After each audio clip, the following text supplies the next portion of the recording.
Sejam todos bem-vindos ao canal Entropia. O evento de extinção em massa Cretáceo-Paleógeno marcou o início de uma nova era geológica, o Cenozoico. Começou há 66 milhões de anos e ainda está em curso.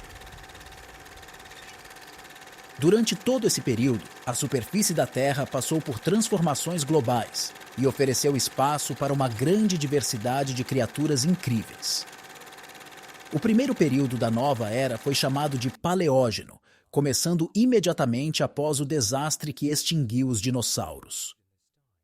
Durante 43 milhões de anos, a aparência do nosso planeta mudou significativamente nesse tempo. A Índia atravessou o oceano e praticamente se uniu à costa sul da Ásia. O Himalaia se estendeu com picos que tocavam os céus, e a Antártica começou a desenvolver seu vasto escudo de gelo. Nos primeiros 10 milhões de anos, a biosfera da Terra se recuperou do golpe fatídico. Animais ágeis e viáveis, como mamíferos, rapidamente se espalharam pelas lacunas ecológicas deixadas pelos antigos mestres, os dinossauros.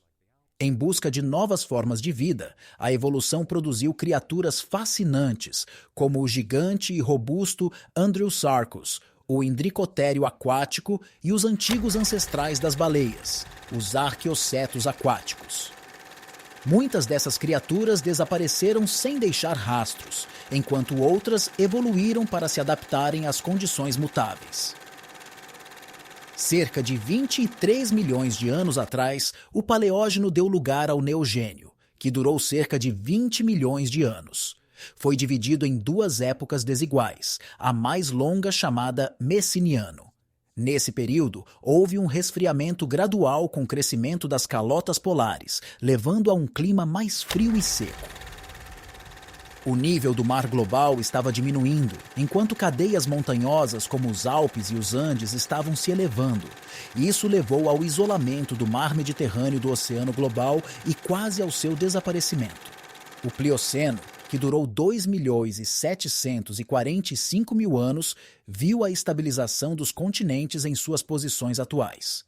As mudanças climáticas foram marcadas por flutuações entre idades do gelo e interglaciações.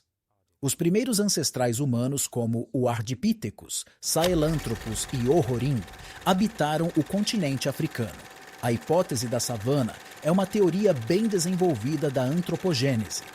Segundo essa teoria, a escassez de alimentos habituais e a falta de florestas forçaram nossos ancestrais a sair para as ferramentas savana, onde aprenderam a andar em dois pés e usar primitivas. A evolução gradual levou ao surgimento do gênero Homo, que inclui nossos ancestrais originais.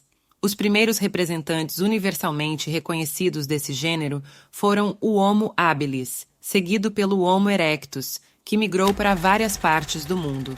A era do Pleistoceno foi caracterizada por mudanças climáticas cíclicas e migrações humanas.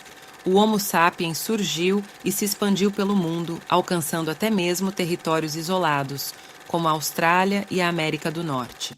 A partir do final do Pleistoceno, o Holoceno testemunhou o crescimento da civilização humana, com avanços tecnológicos, guerras e desastres ecológicos.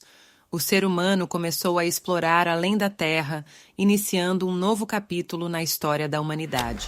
Há pouco mais de 5 milhões de anos, a área que hoje é conhecida como Gibraltar foi atingida por um tremendo terremoto, a barragem rochosa que separou o mar.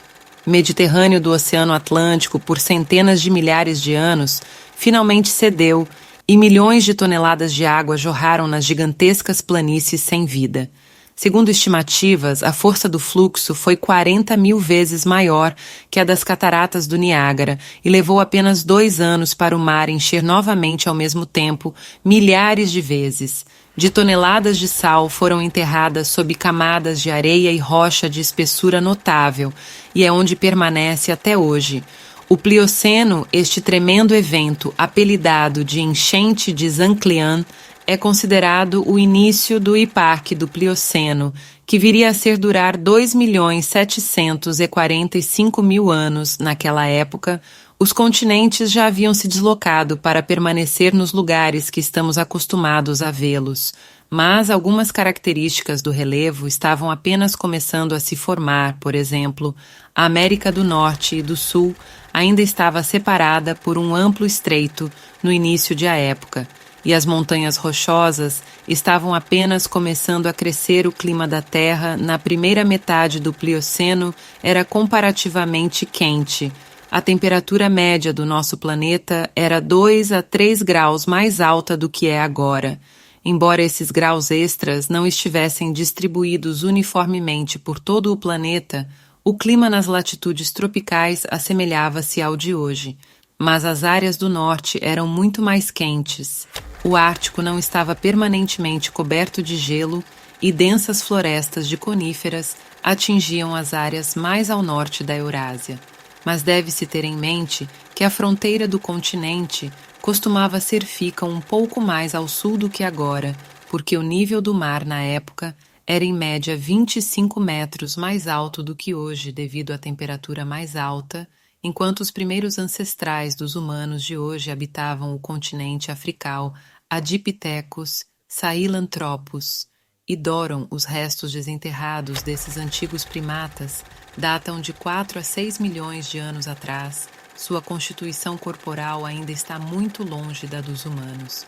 Não há dúvida de que essas criaturas eram macacos avançados e não humanos, mas, ainda assim, eles deram o primeiro passo na evolução de uma nova vida. Características de seus esqueletos descobertos revelaram uma tendência a desenvolver uma postura ereta, embora os hábitos de subir em árvores ainda se manifestassem de forma muito clara. Pois para essas criaturas a capacidade craniana era maior que a dos chimpanzés e a estrutura dos dentes era semelhante à dos posteriores espécie, o que forçou os antigos primatas a mudar tanto? Uma possível razão poderia ser que há aproximadamente 3 milhões de anos, as planícies continentais da América do Norte e do Sul colidiram e causaram uma rápida ascensão de rochas. O estreito entre os dois continentes foi cortado pelo Istmo do Panamá, que bloqueou a passagem das águas quentes do oceano, mais ou menos na mesma época em que as montanhas rochosas ganharam consideravelmente de altura, formando assim uma barreira entre as correntes de ar do Atlântico e do Pacífico. Com todos esses fatores combinados, a Terra esfriou gradualmente e algumas partes dela cresceram para ficar preso no gelo. O Polo Norte foi preso por um escudo de gelo. A Groenlândia começou a acumular toneladas de calota de gelo, enquanto as áreas das florestas africanas encolheram, dando lugar a degraus e a savanas. As copas das árvores são ótimos habitats, são seguras e confortáveis e fornecem abundância de comida. Isto é o que os antigos primatas concordavam. Eles adaptaram-se extremamente bem ao estilo de vida de subir em árvores. No entanto, as alterações climáticas globais eliminaram a maior parte das florestas africanas. Milhares de espécies perderam os habitats a que estavam habituadas e muitas delas desapareceram da face da terra, que outros foram forçados a se adaptar para sobreviver às novas condições. A hipótese da savana.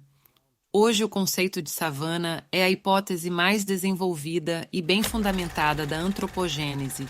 De acordo com este conceito, o déficit de sua alimentação habitual e a falta de mata forçaram nossos ancestrais a sair para o savana repleta de perigos desconhecidos. Nessa época, eles já eram capazes de se mover sobre duas pernas e usar ferramentas primitivas, assim como todos os macacos semelhantes ao homem. Essas habilidades eram vitais para a sobrevivência nas novas condições. Frutas e plantas de fácil digestão eram escassas à savana e a grama áspera e as folhas não eram comestíveis para os primatas. Aproveitar fontes animais de alimento tornou-se a chave para a sobrevivência.